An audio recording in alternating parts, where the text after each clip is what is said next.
Bien me tenir au courant un petit peu par rapport au club, au recrutement, tout. Mais bon, sans plus. Hein.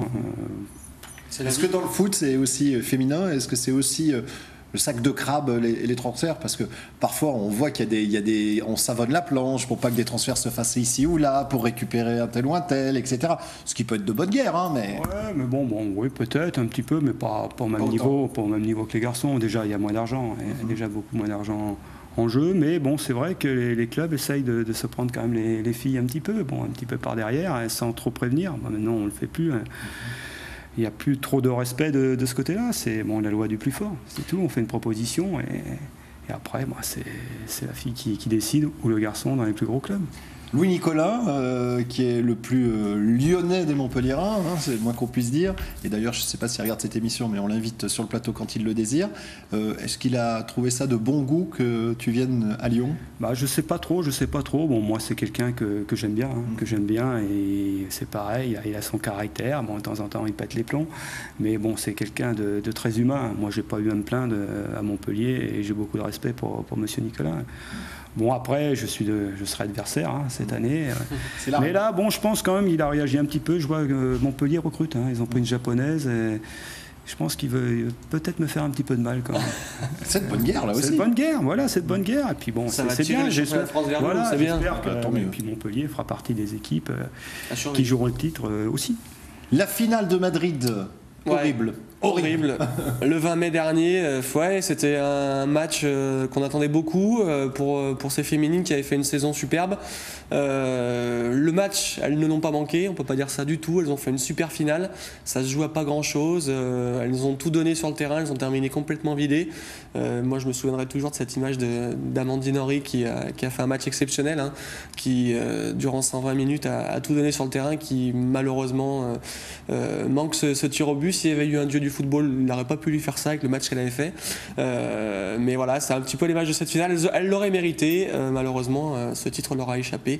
C'est pour l'année prochaine. On regarde le résumé de ces 2 jours passés à Madrid, c'était superbe. Allez, c'est quasiment le making-of. Elodie Thomas.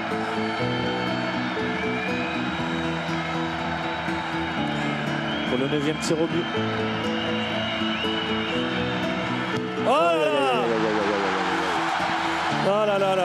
C'est terminé. Le Turbine Potsdam est sacré champion d'Europe. Cruelle désillusion pour l'OL féminin pour sa première finale de Ligue des Champions. Défaite au tir au but au bout de ce 9e tir au but, alors que les Lyonnaises en avaient 2 d'avance dans la série. L'OL était donc à quelques centimètres de décrocher son premier titre européen. Auteur d'une rencontre très courageuse, les Lyonnaises ont échoué dans la terrible séance des tirs au but. Retour sur cette finale et sur ces 2 jours passés à Madrid. Mercredi 19, veille de match, il est 9h. 23 Lyonnaises ont rendez-vous à l'aéroport Lyon-Bron. Comme les garçons, les filles voyagent dans un avion affrété par le club.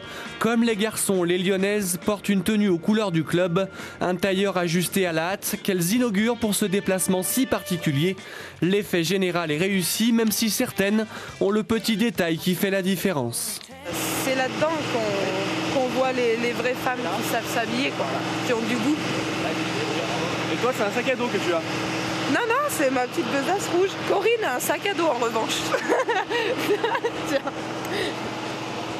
Et Saïda noir, non mais qu'est-ce que c'est ça, bleu marine et noir? Faute de goût. Corinne, toi t'es aux couleurs du club. C'est ça, rouge et bleu, ceinture bleue, sac rouge. Tu immortalises les nouvelles tenues, Elodie? Ouais, ça change un peu des joggings.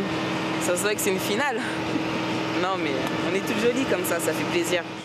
Corinne Franco sans sa besace et toutes ses coéquipières immortaliseront l'instant juste avant d'embarquer pour Madrid. 1h30 de vol pour rejoindre la capitale espagnole. 1h30, le temps d'un match, le temps de faire et de refaire la rencontre dans les têtes. Mais les Lyonnaises n'en sont pas là, pas encore. Non, pause pour le magasin, je travaille pour Marie-Claire. Le magazine Marie-Claire. Mettez-vous un peu de côté. Fais drôle de dame. J'ai souri, Enchaîne.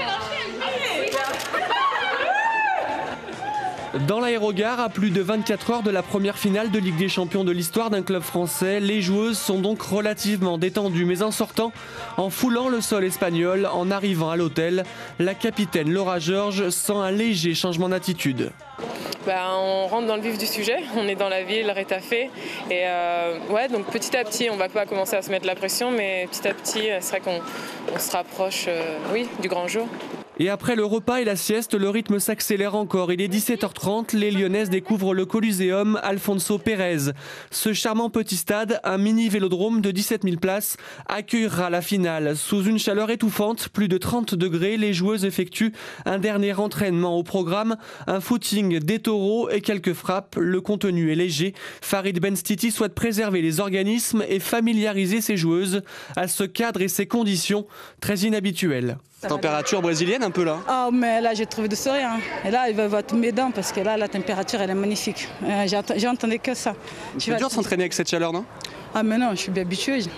J'attends franchement, je m'habitue au froid. Tu vois la température à -5 basse mais là c'est la vraie vie quoi.